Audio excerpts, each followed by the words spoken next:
அனைவருக்கும் வணக்கம். முனைவர் பா. ஜெயசுதா. சென்னை பல்கலைக்கழக மாணவர்களுக்கு தேர்வை எளிமையாக எதிர்கொள்ளும் விதமாக உங்களுக்கு அலகு 1இல் உள்ள 1ஆம் ஆண்டு 2ஆம் பருவம் தமிழ் இலக்கிய வரலாற்றின் சிற்றிலக்கியத்தின் தோற்றமும் வளர்ச்சியும் அந்த வினாக்களில் 10 மதிப்பெண் வினாக்களாக கேள்வி கேட்கும் பொழுது எப்படிப்பட்ட ஒரு விடைகளை நீங்கள் தர முடியும் மாணவர்கள் அப்படின்றத நம்ம பார்க்கலாம். சுருக்கமான விடையாக உங்களுக்கு புரியும்படி நான் சொல்கிறேன்.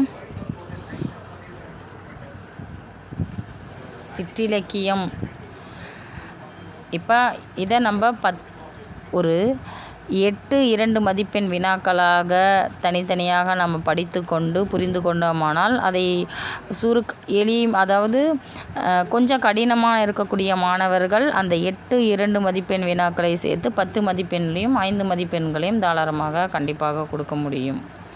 ஏனென்றால் இதில் 2 மதிப்பெண் வினாக்கள். இப்போ சிற்றிலக்கியம் என்றால் என்ன?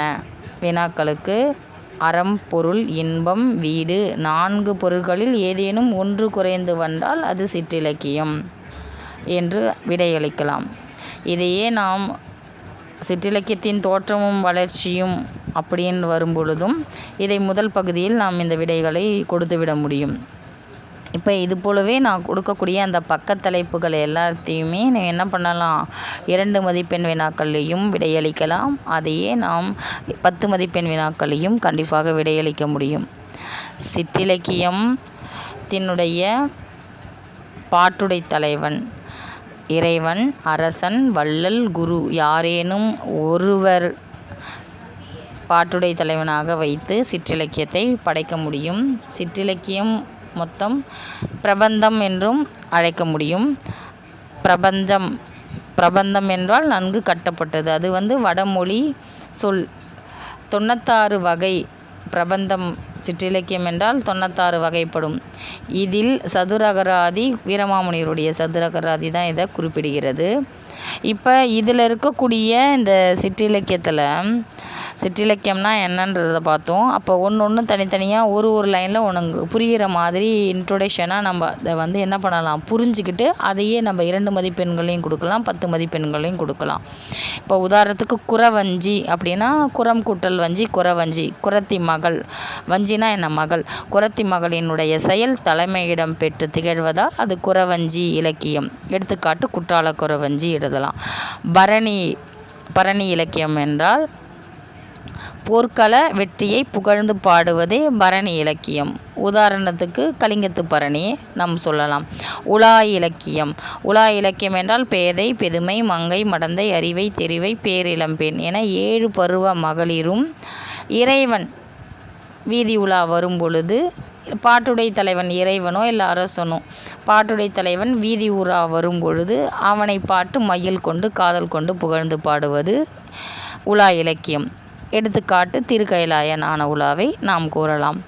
கலம்பகம், களம் கூட்டல் பகம் கலம்பகம். களம் 12, பகம் அதில் பாதி 6, மொத்தம் 18 உறுப்புகளை கொண்டு பாடுவது. பல்வேறு வகையான மாலைகளால் ஆக்கிய அந்த நூல்களுக்கு பேர் தான் கலம்பகம். உதாரணத்துக்கு நந்தி கலம்பகத்தை கூற முடியும். தூது இலக்கியம். தூது தன் கருத்தை பிறருக்கு தெரிவிப்பதற்காக தன் சார்பாக ஒரு அஃறிணை பொருளையோ இல்லை உயர்திணை பொருளையோ, உதாரணமாக புறா, மேகம் இந்த மாதிரி ஒரு அஃறிணை பொருளையோ, தோழன், தோழி என சொல்லப்படுகின்ற உயர்திணை பொருளையோ தூதாக விடுப்பது. இது அகத்தூது, புறத்தூது.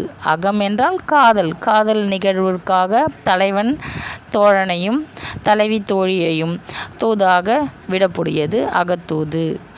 புறத்தூது என்றால் 2 நாடுகளுக்கும் போர் நிகழும் பொழுது ஒற்றர்களை தூதாக விடுப்பது. பிறகு பள்ளு இலக்கியம் என்றால் உழவர் உழத்தினுடைய வாழ்க்கையை நகைச்சுவையாக சித்தரிக்கக்கூடியதோ பள்ளு. முக்குடர் பல்லை உதாரணமாக கூற. அந்தாதியில் ஒரு பாடலின் இறுதி அடியோ சீரோ எடுத்தோ அசையோ அடுத்த பாடல் வரும்பொழுது அதுக்கு முதலாக பாடுவது தான் அந்தாதி. அபிராமி அந்தாதியை நாம் உதாரணமாக குறிப்பிடலாம். பிள்ளைத்தமிழ். கடவுள், அரசன், வள்ளல் இவர்களில் யாரேனும் ஒருவரை குழந்தையாக நினைத்து பாவித்து வகுத்து பிள்ளைத்தமிழாக, அதாவது வகுத்து குழந்தையாகவே நினைத்து பாவித்து பாடுவதுதான் பிள்ளைத்தமிழ். ஆண்பால் பிள்ளைத்தமிழ், பெண்பால் பிள்ளைத்தமிழ் 2 வகையாக அதை பிரிக்க முடியும். அதன் வகைகளாக காப்பு, தாள், செங்கீரை, சப்பாணி, முத்தம், வருகை, அம்புலி, சிற்றில், சிறுபறை, சிறுதேர். இதில் முதலில் உள்ள 7ம் 2 பால்களுக்கும் பொதுவானது. பிறகு பெண்பால் பிள்ளைத்தமிழுக்கு கழங்கு, அம்மானை, ஊசல், நீராடல். அதை நம்ம என்ன பண்ணணும், சிற்றில், சிறுபறை, சிறுதேர் அந்த 3ஐயும் நம்ம எடுத்துகிட்டு இதை 3ஐயும் நம்ம இதில் சேர்த்துக்கணும். இதுவே நம்ம ஒட்டுமொத்தமாக சிற்றிலக்கியத்தின் தோற்றம் வளர்ச்சியும் என்ற வினாக்களுக்கு அழகாக நம்ம விடையளிக்க முடியும். நன்றி.